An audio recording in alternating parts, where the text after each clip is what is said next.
সংবাদ মাধ্যমে দেখেছি, এটা দুর্ভাগ্যজনক। কিন্তু যেটা আমাদের সরকারের তরফ থেকেও মুখ্যমন্ত্রী বলেছেন যে আপনি যদি লোকাল পুলিশের অ্যাসিস্ট্যান্স না চান তাহলে একটা কনফ্রন্টেশনের জায়গা তৈরি হতে পারে, তখন কিন্তু আপনি লোকাল পুলিশকে দায় করতে পারেন না যে পুলিশ জানে, পুলিশ জানতো। আমি ধরে নিলাম পিছন পিছন সংবাদ মাধ্যম ক্যামেরা নিয়ে পৌঁছে যাচ্ছে সন্দেশখালী, তার মানে কি? আমি কোনো ঘটনা সমর্থন করছি না, যেটা হয়েছে অত্যন্ত দুর্ভাগ্যজনক, না হলে অনভিপ্রেত, না হলেই ভালো হতো। কিন্তু কলকাতা থেকে 3 ঘন্টার রাস্তা, সেখানে আপনি 8টার সময় পৌঁছাচ্ছেন, এরকম না যে বেলা 11টায় সংবাদ মাধ্যম আসছে। আপনি 8টায় পৌঁছাচ্ছেন, 8টা বেজে 1 মিনিটে সংবাদ মাধ্যম পৌঁছাচ্ছে। মানে আপনি রেড করতে যাচ্ছেন, খবর সংবাদ মাধ্যমকে দিয়ে যাচ্ছেন, কিন্তু আপনি পুলিশ প্রশাসনকে দিচ্ছেন না। তার মানে আপনার উদ্দেশ্যটা কি? আমি এইটুকু প্রশ্ন খালি জিজ্ঞেস করতে চাই যে আপনি কোথায় যাচ্ছেন, কোথায় না যাচ্ছেন সংবাদ মাধ্যম জানবে কোত্থেকে? আর এই নিয়ে তো হাইকোর্টের অর্ডার রয়েছে, তো কন্টেম্প্ট হওয়া উচিত। যে ঘটনাটা ঘটেছে এটা না হলেই ভালো হতো, এবং ইডি যেখানে যাক, ইডির প্রত্যেকটা জায়গায় যাওয়ার অধিকার আছে, রেড করার অধিকার আছে। কিন্তু আমরা প্রশ্নটা তুলছি তাদের ভূমিকায়, যে তারা নিরপেক্ষভাবে কাজ করছে না।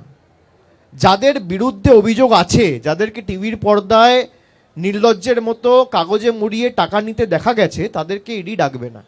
তার কারণ তারা বিজেপির ছত্রছায়ায় রয়েছে। আর যারা বিজেপির ছত্রছায়ায় নেই, যারা বিজেপির বিরুদ্ধে লড়াই করছে মাথা উঁচু করে, তাদের বিরুদ্ধে ইডি সিবিআই লেলিয়ে দেওয়া হচ্ছে কেন? আমি এইটুকু প্রশ্ন খালি জিজ্ঞেস করছি যে আসামের মুখ্যমন্ত্রী হোক বা বাংলার বিরোধী দলনেতা হোক, সবার বিরুদ্ধে কি অভিযোগ বা কি করাপশন রিলেটেড অ্যালিগেশন, এগুলো তো আমরা দেখেছি, এগুলো তো জনসমক্ষে পাবলিক ডোমেনে এসছে, তো সর্বজন বিদিত, এটা তো লোকানো কিছু নেই। তা ইডি ব্যবস্থা নিচ্ছে না বা সিবিআই ব্যবস্থা নিচ্ছে না কেন? সিবিআইয়ের হাত বা ইডির হাত কে বেঁধে রেখেছে? আমরা এটুকুই জিজ্ঞেস করতে চাইছি।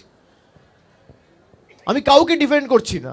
যদি কেউ কোনো রকম কোনো দুর্নীতিতে যুক্ত থাকে, তার বিরুদ্ধে কঠোরতম ব্যবস্থা নেওয়া উচিত। সে তৃণমূলের হোক, সে কংগ্রেসের হোক, সে সিপিএমের হোক, সে নির্দল হোক, সে বিজেপির হোক, সে যত বড় পদেই হোক না কেন, সে যত বড়ই মন্ত্রী হোক না কেন, তার বিরুদ্ধে কঠোর থেকে কঠোরতর ব্যবস্থা নেওয়া উচিত।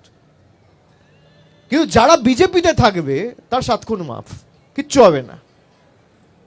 যারা জেলে আছে, যদি দেখেন জেল থেকে বেল পেয়ে বেরিয়ে গিয়ে বিজেপিতে জয়েন করে যায়, তাদের আর কোনোদিন কোনোভাবে ডাকা হবে না। মহারাষ্ট্রে যাদের সমর্থনে সরকার গড়ল, তাদের সবার মাথার উপরে ইডি সিবিআই কেস ঝুলছে। আপনি দেখুন, প্রায় 1.5 বছর হয়েছে সরকার হয়েছে, একদিনের জন্য কাউকে ডাকেনি। কেন? আগে তো সবাইকে ডাকছিলেন।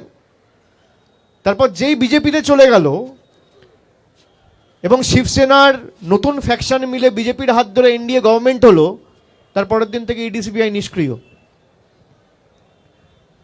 এই অনুব্রত মণ্ডল, এই পার্থ চ্যাটার্জি, এই শাহজাহান শেখ, যাদের বিরুদ্ধে এত অভিযোগ, জ্যোতিপ্রিয় মল্লিক, যদি কোনোদিন বেল পেয়ে, আমি তর্কের খাতিরে, যদিও হবে না তাও ধরছি তর্কের খাতিরে, যদি বিজেপিতে চলে যায়, আপনি দেখবেন 7 খুন মাফ।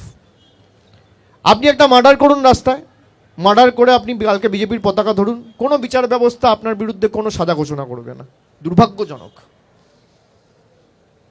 আজকে আমরা এই জাংচারে দাঁড়িয়ে আছি। আপনি বলুন না, আপনারা এই যে বিচারপতি বনাম বিচারপতি নিয়ে আমাকে প্রশ্ন করছে না, আমরা কোনোদিন স্বাধীন ভারতবর্ষে এই জিনিস দেখেছি? যার কাছে আমরা যাই বিচারের জন্য, এই ঘটনা কোনোদিন আমরা স্বপ্নেও ভাবতে পারি?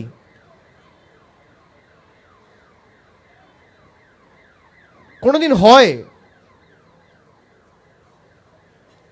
এই সংঘাত হবে কেন? কি কারণে হচ্ছে?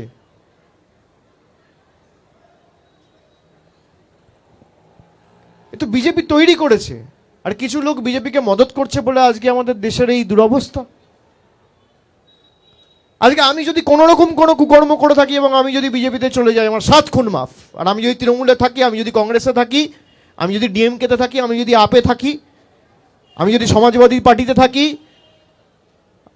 আমি যদি অন্য রাজনৈতিক দলে থাকি, তাহলে আমার বিরুদ্ধে ইডি সিবিআই লেলিয়ে দেওয়া হবে। আপনি দেখুন ঝাড়খণ্ডে লেলিয়ে দেওয়া হচ্ছে, হেমন্ত সোরেন বিজেপির সাথে নেই। অরবিন্দ কেজরিওয়াল বিজেপি লেলিয়ে দেওয়া হচ্ছে, বাংলায় তো তৃণমূল ছেড়েই দিন, ডিএমকে কীভাবে হেনস্থা করা হচ্ছে, আপকে কিভাবে করা হচ্ছে। আরে আমি ধরে নিলাম তৃণমূলে কিছু দুর্নীতিগ্রস্ত লোক রয়েছে, ইডি সিবিআই সঠিক কাজ করছে, ধরে নিলাম তর্কের খাতিরে। তার মানে দুর্নীতিগ্রস্ত ডিএমকে তেও রয়েছে, আপেও রয়েছে, সমাজবাদী পার্টিতেও রয়েছে, কংগ্রেসেও রয়েছে, হেমন্ত সোরেনের পার্টিতেও রয়েছে, সব পার্টিতে রয়েছে, খালি একটা পার্টিতে নেই, সে হচ্ছে বিজেপি। বিজেপিতে সব ধোয়া তুলসী পাতা। কারোর বিরুদ্ধে মার্ডারের অ্যালিগেশন, কারোর বিরুদ্ধে রেপের অ্যালিগেশন, কারোর বিরুদ্ধে দুর্নীতির অ্যালিগেশন, কোনো বিচার ব্যবস্থা কোনো ব্যবস্থা নেবে না। দুর্ভাগ্যজনক। কিন্তু আমি কর্মফলে বিশ্বাসী।